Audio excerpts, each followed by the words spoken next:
Welcome back to Behind the Harvest podcast. We're so glad you decided to join us today. If you'd do us a favor, we'd love for you to smash that subscribe button. Also, share this podcast with a friend or a relative. We'd be honored in doing that. And we're glad that you are back with us. We've had some scheduling issues and some different things going on. I had a problem with a tooth and all that stuff. So it's been a little bit since we recorded one of these, but we're back with our testimony series. And here today, we have Kaitlyn Hughes. How are you, Kaitlyn? I'm good. You're good? She's a little nervous, y'all, so it's okay. Now you're not going to be nervous at all because I told him. And Kaitlyn has been with Harvest since the beginning, part of our core team. Her and her whole family, they're fantastic. They've served in so many capacities in so many areas. Her stepdaughter is now our first intern and working with tech and all that kind of stuff. So like your family's been super supportive from the get-go. Is supportive. And Kaitlyn, part of her background is she has a music degree. I do. Where'd you get your music degree from? SUNY Fredonia, which is just outside of Buffalo. Okay, all right. So it's super fancy because I can't even pronounce it. So you know it's a really good degree, but in music. And then she is like our number 2 worship leader. And so Chase is raising her up to be that, and you're doing a great job. Thank you. We're glad to have you on, and we wanted to have Kaitlyn on for testimony because she's got some really unique life experiences and unique circumstances. And one of those is that you grew up primarily Catholic. Yes. Right? Yep. And so now you're, an evangelical, or what we would call a Baptist-costal or whatnot. And so if you would just kind of walk us through what your upbringing was like, maybe where you grew up, what it was like in the Catholic faith. Yeah. So I grew up in Kingston, New York, which is about 90 miles north of New York City. Okay. Pretty suburban area, really has grown in the last, probably since 2001, right after September 11th. We had a huge influx of people moving out of the city. Okay. And then again, after COVID, that area grew very quickly. But I was raised, my parents were divorced when I was young. So as far as my upbringing in church was primarily through my mom's influence, which is also where a lot of my family traditions came from. My great-grandfather was an Italian immigrant, okay. And the Italian heritage and Catholic traditions kind of go hand in hand. It's almost like Irish and Catholics. We've got some of the things where they're very, very much the same. It's very hard to sometimes see the difference between what is a church view and what is a cultural view. Okay. So really, my upbringing was a lot of family. Family was very important.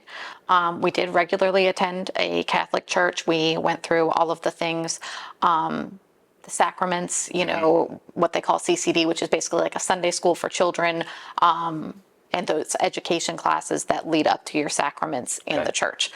So we did all of that, but really it was family. We had a deep love for music throughout our family. My grandmother and we used to attend operas together. My whole family, we loved going to musicals. So music was always really very important, okay.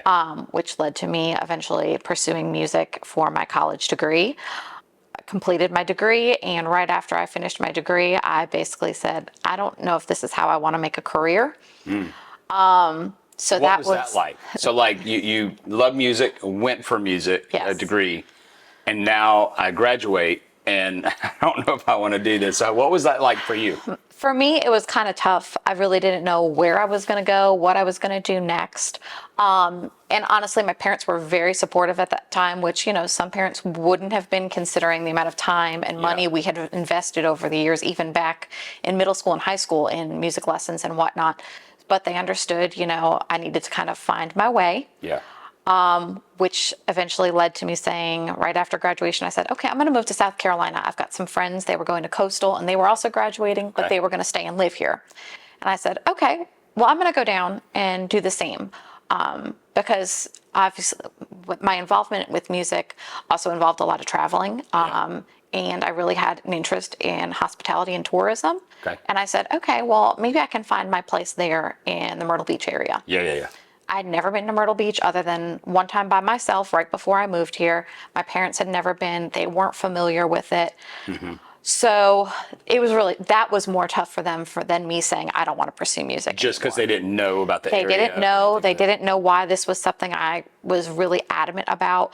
And it was kind of just me coming of age. I was 22, 23, and I just said, this is where I'm going to go. This is where I'm going to go plant some feet and spread some wings and find my way.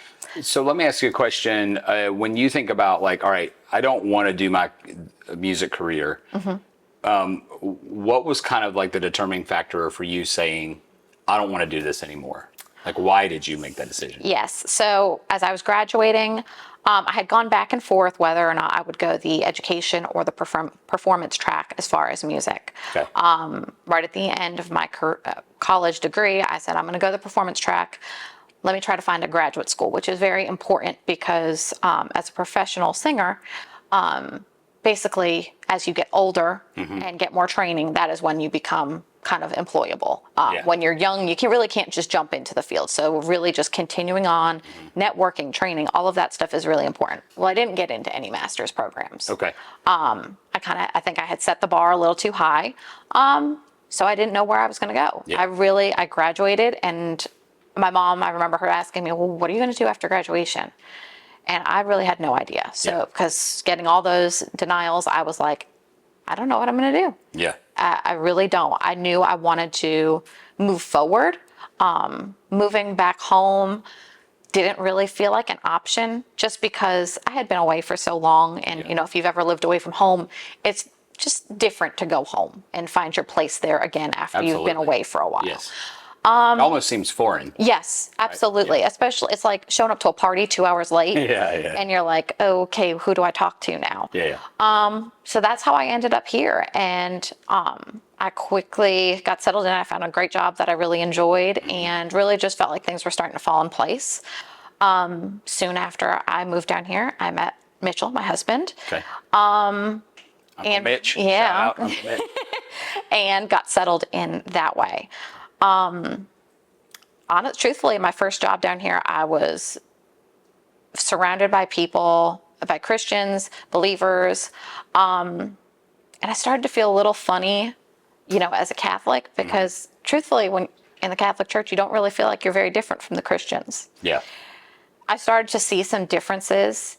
And even going back farther, actually in college, I had noticed some differences because it's very common in college towns with big music programs where local churches will actually hire musicians from the college to come and lead music. So I was hired as a section leader in a Presbyterian church. Okay. And that's where I really started to see some key things that really just got my brain kind of turning and whatnot. And so when I moved... Can you give us just like one example, like of one of the aha like differences of like, man, I thought I was like these people, but I'm actually not like these? I think the sense of community was something that really just kind of shocked me.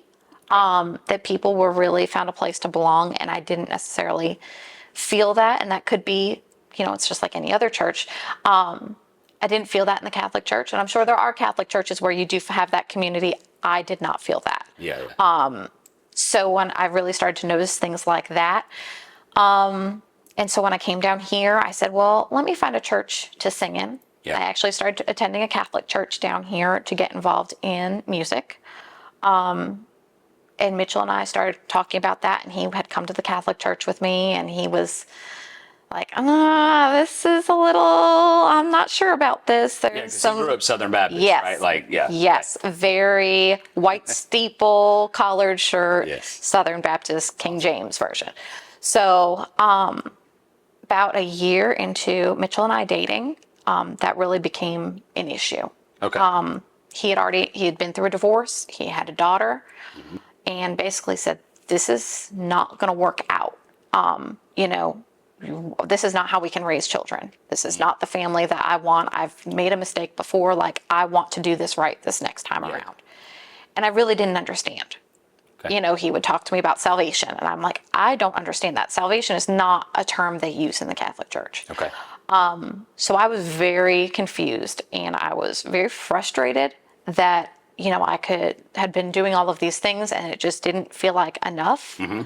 And so I attended a local Baptist church just out of the blue on my own, didn't tell anybody. I just walked in, and I was like, okay, this is different.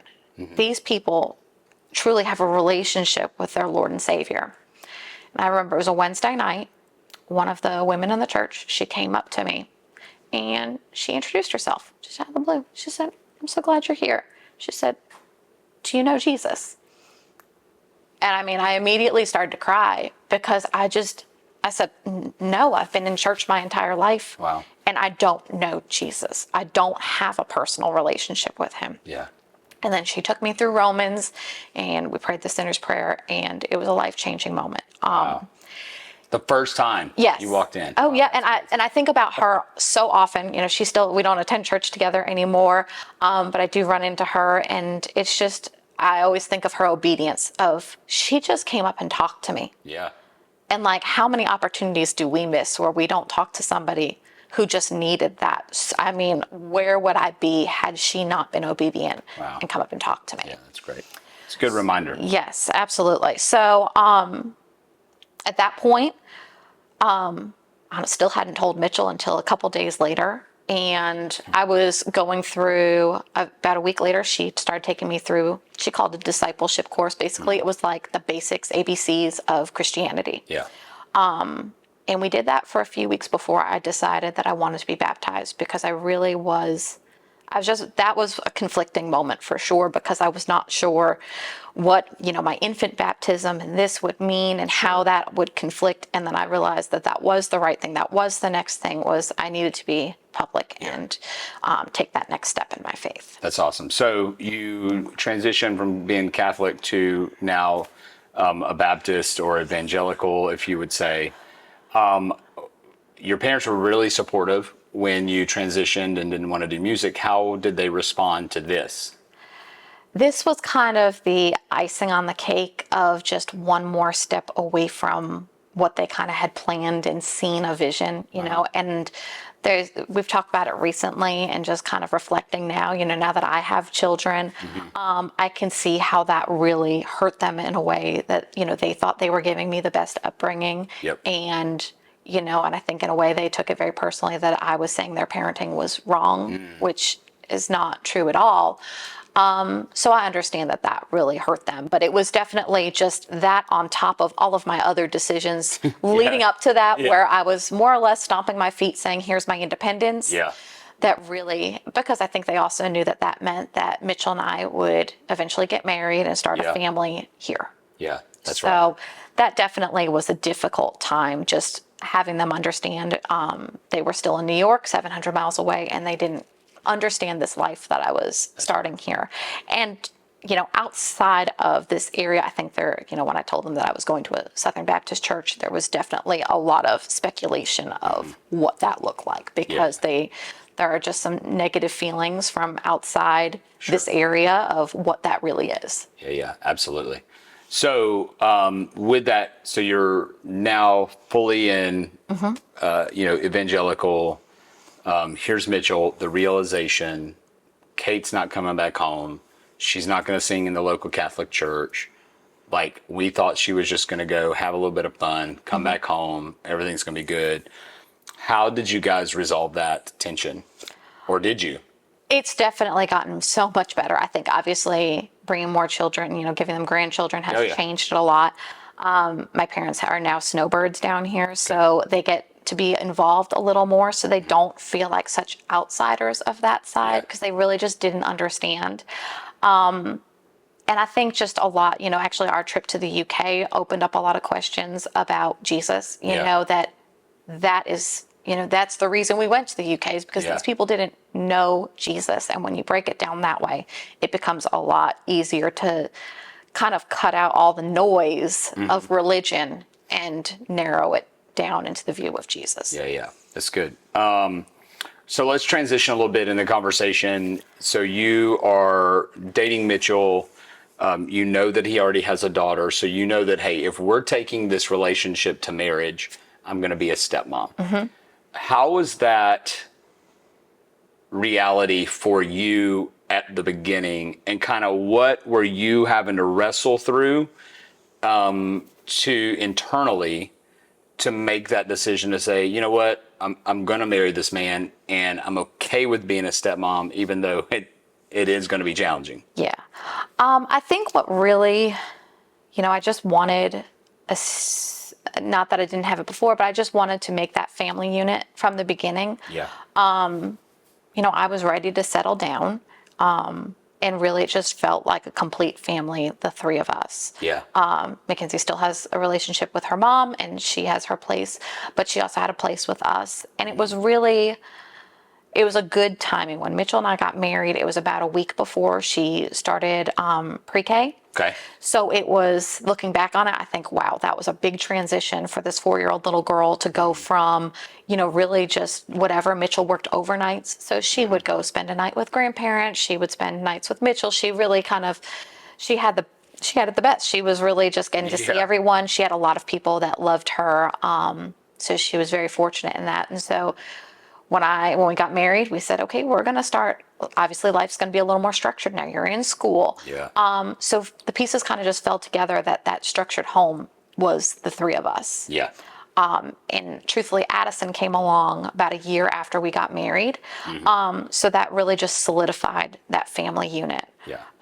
Mitchell and I have always seen ourselves as a parenting team, even with Mackenzie. It was never his daughter and our daughters. Yep. It was one family unit.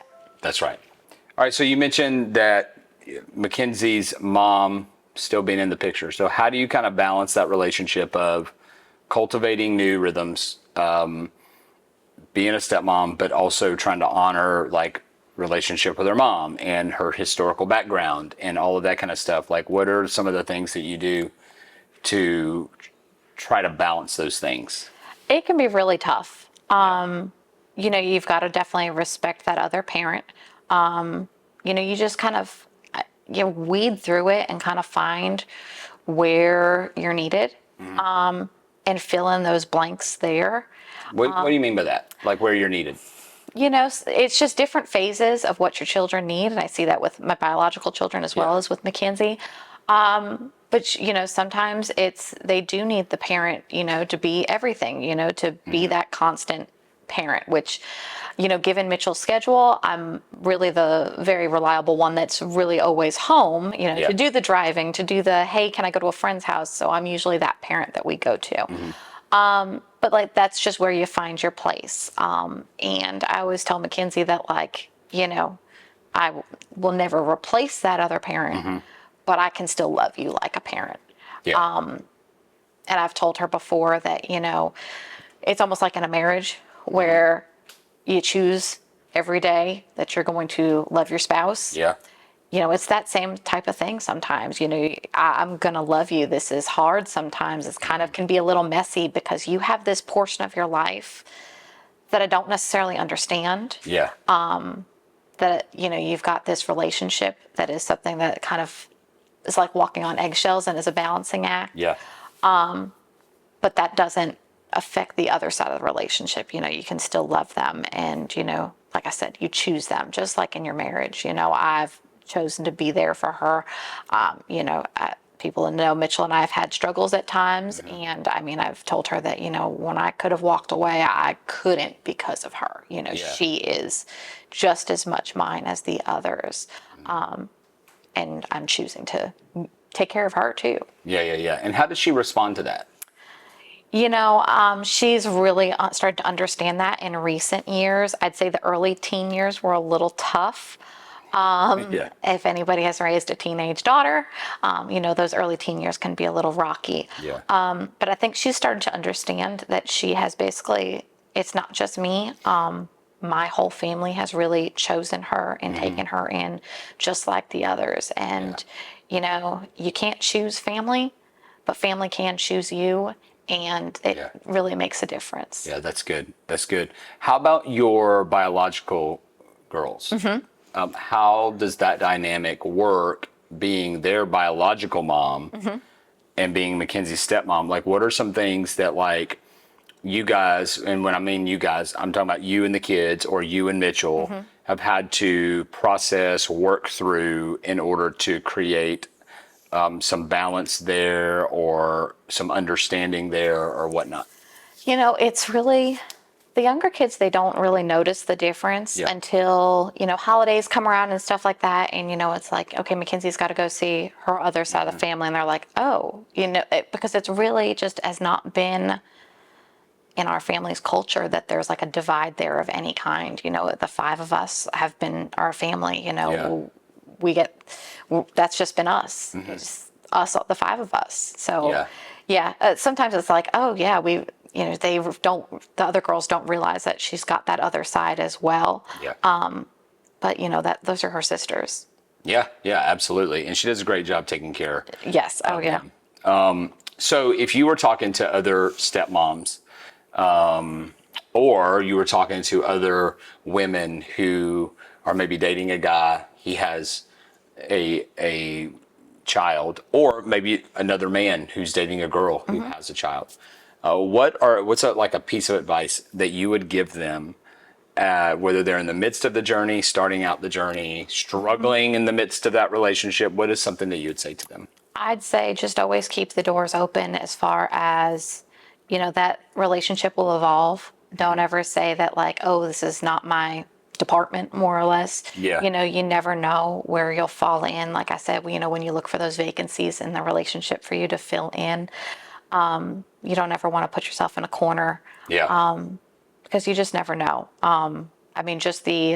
I'd say the transformation of our relationship over the last few years has been really very special to me. I've seen her recently, going through some high school stuff, and I've noticed that like she has found her safe place at home with us, Yeah. with me. We recently went through some stuff where she was having some trouble in school, and, she and I went out for sushi. Another time she stayed and two of us watched chick flick movies in bed together. And I felt like, she knew she was safe and she was loved and supported. And that's a memory I'll always have. Yeah, that's good. All right. So in the midst of all this, right, we've talked about like Mitchell a little bit, which is his own thing. We'll probably have him on the podcast. I know we could be like a 3-part series. I mean, Mitchell is a 3-part series on its own, for sure. But yes, you could be. He's your season finale. Like you want to go all out, you call Mitchell. Mitchell, yeah, yeah. And if you, but we've talked a little bit about Mackenzie and the girls, but as a woman, a believer, you run a business and you serve and all that kind of stuff. You yourself are struggling and dealing with emotions when you're having to balance Mackenzie and her biological mom and how she feels and your girls and Mitchell and all that kind of stuff. So what are some things that you have done to like care for yourself during the process when you feel like, man, that this relationship's not clicking, or man, I'm really frustrated with this? Like, what are some steps that you've taken for yourself to care for yourself, to kind of get yourself back to neutral at times during difficult times? I think surrounding myself with good believer friends has been critical to just our family in general. Yeah. So you're going back to that community aspect, oh, right? absolutely. So back to that, yeah. Absolutely. Because really, no matter what you're facing, you're not alone. Yeah. Somebody out there has faced it with you.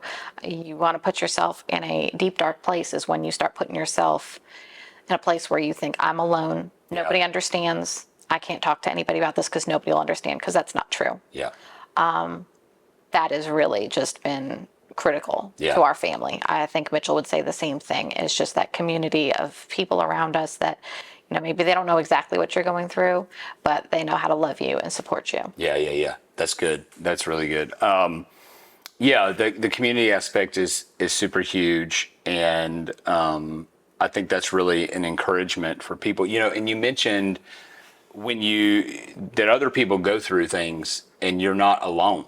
And that's one of the reasons why we decided to do some testimonials and my stories on this podcast, not just to give, theological insight or to be entertaining, with the hot ones or something like that, but to really drive down and bring people on for them to share their story.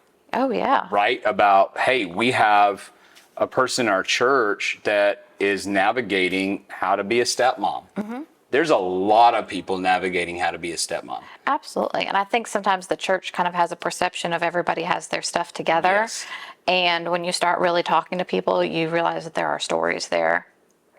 Yeah. And it's comforting to be like, hey, I haven't been alone, right? It's comforting to share something you're going through with someone and be like, yeah, I've been there too, right? Yeah. And so that's why we do this, and we're doing these testimonies because, on a Sunday morning, it's hard to dive deep into these topics or even bring them up. I mean, when have you ever heard a preacher talk about being a stepmom? Yeah, right? absolutely. I mean, I don't think there is a sermon out there like that. Yeah. But then the podcast gives us the opportunity to talk about this and to share stories. And I think it's so important for you. You're on stage, right? So people that come, 200 people or so, people that watch online, like they see you. And now here they are being able to hear Kate's story and be like, oh, okay, which I hope brings more relatability and a lot of other things. So that's really cool. Speaking of the church and speaking of serving, I mean, you serve in multiple capacities. So talk a little bit about what you do, kind of what you're involved in now at the church. Yes. So I am on the worship team. I do help Chase kind of as number two. Mitchell. You even have a job description. Oh, I wasn't aware. I think Chase made you a job description. Okay, well, if you could fill me in just to make sure I'm meeting my haven't seen goals it. and I haven't seen everything. it, but I think he's making you a job description. Yeah, Good to know. just for clarity. Yes, and Mitchell and I host a harvest home as well as I've got children that are involved. Mackenzie is an intern as well as very involved on the tech team and the youth group. Addison is also involved in youth now. So, you have the outreach ministries and then you have your home ministries as well of keeping your children involved. So all are a certain level of serving as well. Yeah, so that's a lot. And like I said before, you also run a business that is successful. Congratulations, you guys are the best jeweler in the Grand Strand. Got it. Like 3 years in a row, right? Like, isn't that right? Yes. Is that right? 3, or is it more? No, 3. 3. Okay, good. I got it right. Okay, praise God. So which is awesome and super exciting. For you guys reach. So there's a lot happening. Your husband is a first responder, so there are days when he's not there, right? He can't be there. And that's just the way that goes. So life gets busy, life gets hectic. They all play sports or dance or do some sort of thing. So how do you, when life gets busy, how do you keep the why of serving in front of you? And what is that why? Like, why is serving important? And then when everything gets busy, what is the why that says, okay, I still need to make this a priority? Yes. I mean, honestly, we're working on it. I mean, it really, just being totally honest, it's something we've really struggled with is, we so badly want to be the yes people in ministry. Oh, you want us to do this? Yes. You want us to do that? Yes. And, it's really kind of been like okay, well, sometimes we need to step back and kind of take inventory and remember what the mission is. Yeah. And like I said, Mitchell and I have talked about it recently that, we do have responsibilities as far as our ministry within the 4 walls of our home. Yes. We can't keep saying yes to everything to the church. That's right. Because we do also have children. And, that's kind of been a conversation that can get a little bit uncomfortable because, it's just hard to separate sometimes where, you're like, if I say no, am I saying that God isn't a priority? And, we've definitely struggled with that. I mean, that's just been a conversation we've had for hours where we're like, well, we wouldn't have a family. We wouldn't, we know what the church has done for us. How do we say no to the church when we could be there for other people? And when you take a step back and you remember what the mission is.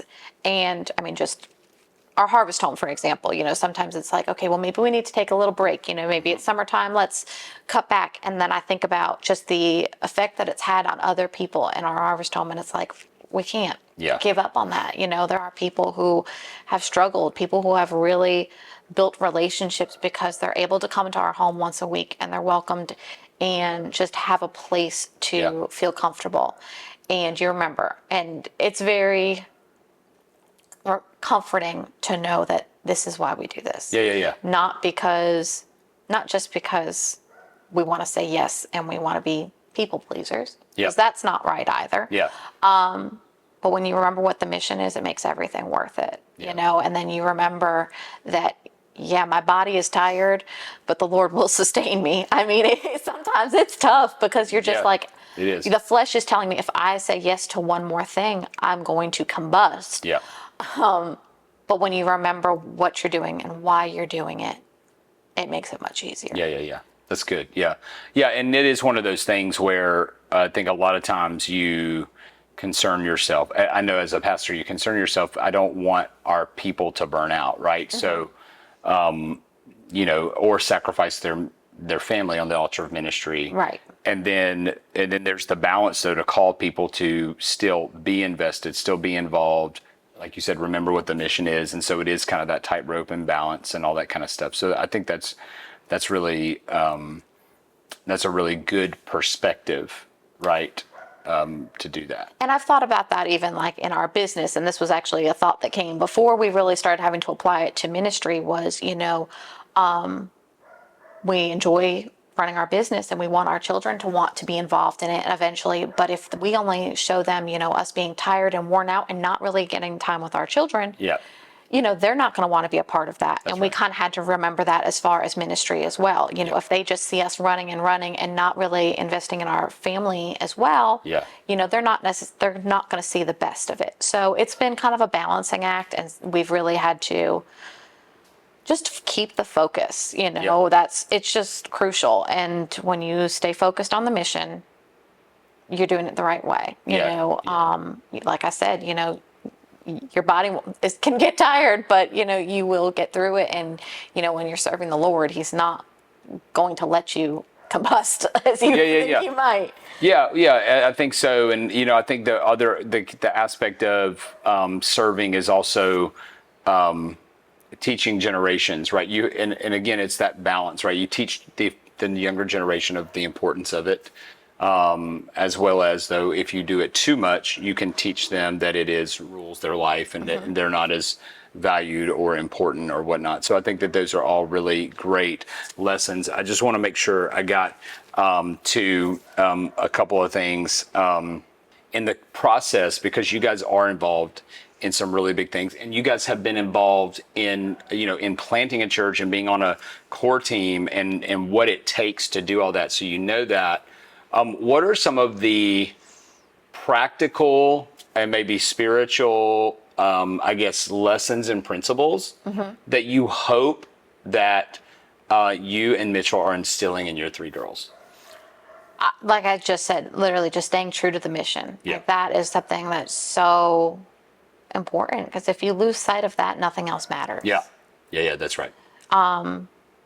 That's just, we think of that in our marriage, what is our mission? What is our goal? Yeah. What, as far as being parents, what is our mission? What is our goal? And if you stay on that track, and that was something we've always talked about from the beginning, is what is the mission of Harvest Church? Yep. And, when you start applying that to all the realms of your life, work, family, marriage, it makes it much easier to kind of make choices. Yeah. What's important, right. What's not? Where do you set those boundaries? Yeah. The mission trumps, right? Yes. Like that's the thing.